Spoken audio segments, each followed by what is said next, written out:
बिस्मिल्लाहिर्रहमानिर्रहीम। ये दास्तान उस अजीम सहाबी की है जिसे सारी ज़िंदगी हज़रत उमर फ़ारूक रज़ी अल्लाह ताला अन्हा मेरे सरदार कहते रहे, और यही वो शख्स है जिसके मुताल्लिक़ नबी करीम सल्लल्लाहु अलैहि वसल्लम ने फरमाया कि ये शख्स जन्नती है।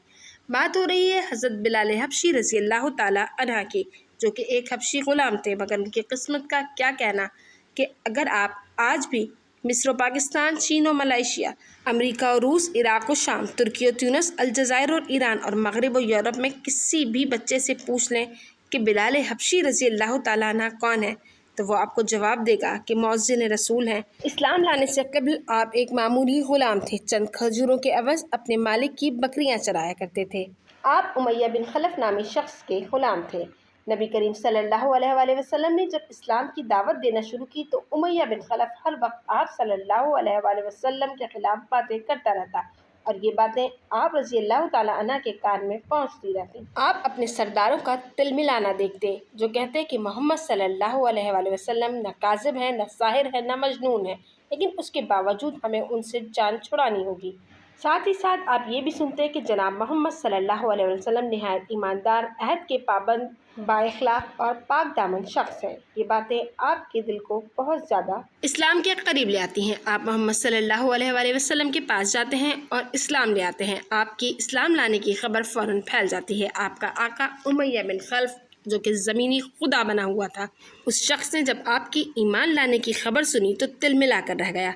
उस शख्स ने हज़रत बिलाल हबशी रज़ी अल्लाह ताला अन्हा पर वो जुल्म सितम के पहाड़ तोड़े कि जिसने हज़रत बिलाल हबशी रज़ी अल्लाह ताला अन्हा को कुंदन बना दिया और उमैया की आखिरत ख़राब कर दी। वो सहरा की सख्त गर्मी में हज़रत बिलाल हबशी रज़ी अल्लाह ताला अन्हा को दहकते हुए पत्थरों पर लेटाते और उन पर अंगारे की तरह भड़कता हुआ पत्थर लाते, जिसे 10-10 आदमी उठाते इनके सीने पर रख देते।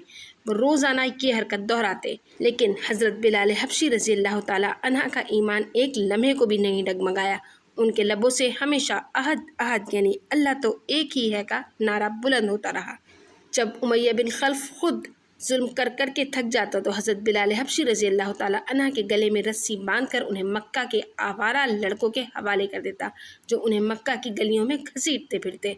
लेकिन हज़रत बिलाल रज़ी अल्लाह ताला अन्हा के मुंह से भी अहद अहद के अलावा कोई दूसरा जुमला ना निकला। वो उन्हें से सौदेबाजी करने लगे कि कल तुम हमारे माबूदों के हक़ में कलमा खैर कह देना कि लात औज़ा मेरे रब हैं, तो हम तुम्हें छोड़ देंगे। लेकिन हज़रत बिलाल हबशी रज़ी अल्लाह ताला अन्हा की गैरत ने इस बात को कबूल नहीं किया। एक रोज़ हज़रत अबू बकर सिद्दीक़ रज़ी अल्लाह ताला अन्हा का वहाँ से गुज़र हुआ तो वो देखते हैं कि कुफ़ार हज़रत बिलाल पर जुल्म सितम के पहाड़ तोड़ रहे हैं। हज़रत अबू बकर पुकार कर उनसे कहते हैं, क्या तुम एक आदमी को इस वजह से कत्ल कर रहे हो कि वो कहता है मेरा रब एक है? फिर बुलंद आवाज़ में उमैया बिन खलफ को मुतवज्जा करके कहते हैं, इसकी कीमत से ज़्यादा कीमत लो, इसे छोड़ दो। उमैया ने इस पेशकश को गनीमत जाना और हज़रत अबू बकर रज़ी अल्लाह ताला अन्हा के हाथों हज़रत बिलाल को बेच दिया। हज़रत अबू बकर ने फ़ौरन हज़रत बिलाल रज़ी अल्लाह ताला अन्हा को आज़ाद कर दिया। जब हज़रत अबू बकर सिद्दीक़ बिलाल को ख़रीद कर आज़ाद कर रहे थे तो उमैया ने अबू बकर से कहा, ले जाओ इसे, लात वज़्ज़ा की कसम अगर तुम इसे एक ओखलिया के बदले भी ख़रीदते तो मैं तुम्हें इसी कीमत में दे देता। हज़रत अबू बकर ने उमैया के इन अल्फाज में मायूसी और नाकामी को भांप लिया। चाहते तो इसका जवाब ना देते, मगर इस अल्फाज में इस शख्स की तौहीन और कमतरी थी जो अब अबू बकर का भाई और साथी बन गया था। इसीलिए उन्होंने ये कहते हुए उमैया को जवाब दिया, अल्लाह की कसम अगर तुम इसकी कीमत 100 औक़िया भी तलब करते तो यह कीमत भी तुम्हें अदा कर देता। रसूलुल्लाह सल्लल्लाहु अलैहि वसल्लम बहुत ज़्यादा खुश हुए। आप सल्लल्लाहु अलैहि वसल्लम की नज़र इंतखाब इनके ऊपर पड़ी और आप इस्लाम के अव्वलीन मुअज़्ज़िन बन गए। आप बड़ी खूबसूरत आवाज़ में अज़ान दिया करते थे कि लोग आपकी आवाज़ सुनकर बेसाख्ता मस्जिद की तरफ दौड़े चले आते थे। मानो को मदीना गए हुए ज़्यादा मुद्दत नहीं गुजरी थी कि ग़ज़वा बदर पेश आ गया। ग़ज़वा बदर में हज़रत बिलाल रज़ी अल्लाह ताला अन्हा अपनी बहादुरी के जौहर दिखा रहे थे, और सामने से जो शख्स मक्का में हज़रत बिलाल रज़ी अल्लाह ताला अन्हा पर जुल्म सितम के पहाड़ तोड़ा करता था, वही शख्स आज बुज़दिल और कम हिम्मत बना मैदान जंग से भागना चाहता था। वो दरअसल हज़रत बिलाल रज़ी अल्लाह ताला अन्हा का सामना करने से बहुत ज़्यादा डरा हुआ था।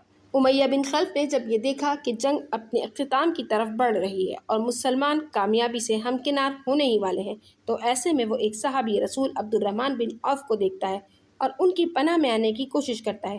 उनसे मुतालबा करता है, अगर तुम मेरी जान बख्शी कर दो तो मैं तुम्हारा कैदी बन जाता हूँ।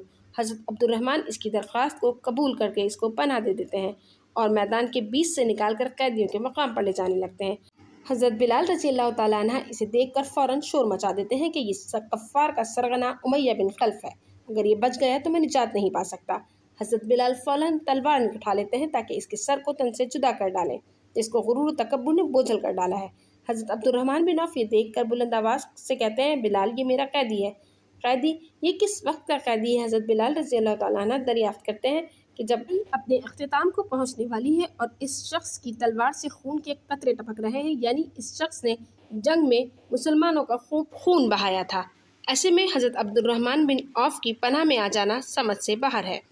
حضرت بلال رضی اللہ تعالیٰ عنہ جب اس شخص کی طرف دیکھتے ہیں تو وہ اس پناہ کو اپنے لیے کافی سمجھتے ہوئے حضرت بلال رضی اللہ تعالیٰ عنہ پر ہنسنے لگتا ہے۔ ابھی وہ اپنی ہنسی سے پوری طرح لطف اندوز بھی نہ ہوا تھا کہ حضرت بلال نے دیکھا کہ وہ تنہا تو اپنے دینی بھائی حضرت عبد الرحمن بن عوف کی پناہ کو توڑ نہیں سکتے، لہٰذا بلند آواز میں گویا ہوئے، اے اللہ کے مددگاروں، اگر کفر کا سرغنہ امیہ بن خلف بچ گیا تو میں تباہ ہو گیا۔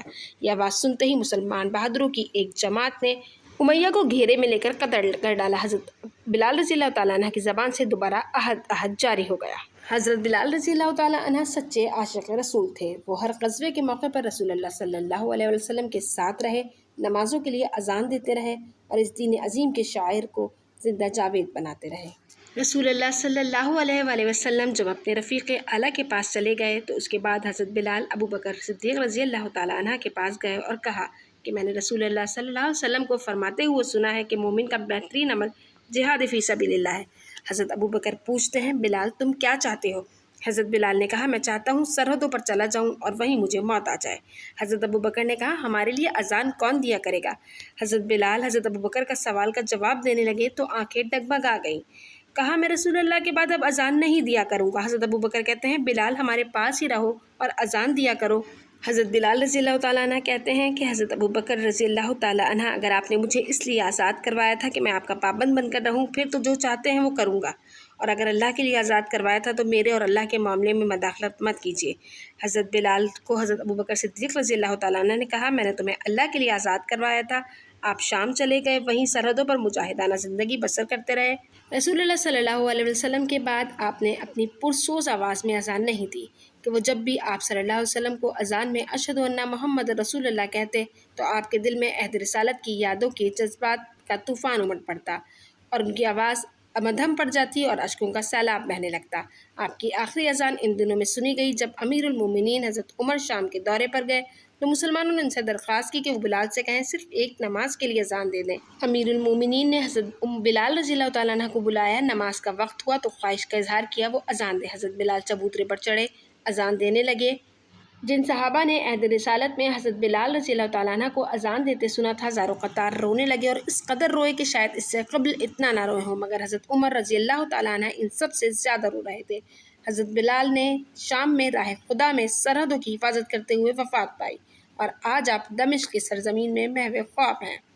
ویڈیو پسند آئی ہو تو چینل کو لازمی سبسکرائب کیجیے گا، ویڈیو کو لائک، شیئر اور کامنٹ کرنا بالکل نہ بھولیے گا۔ اللہ حافظ۔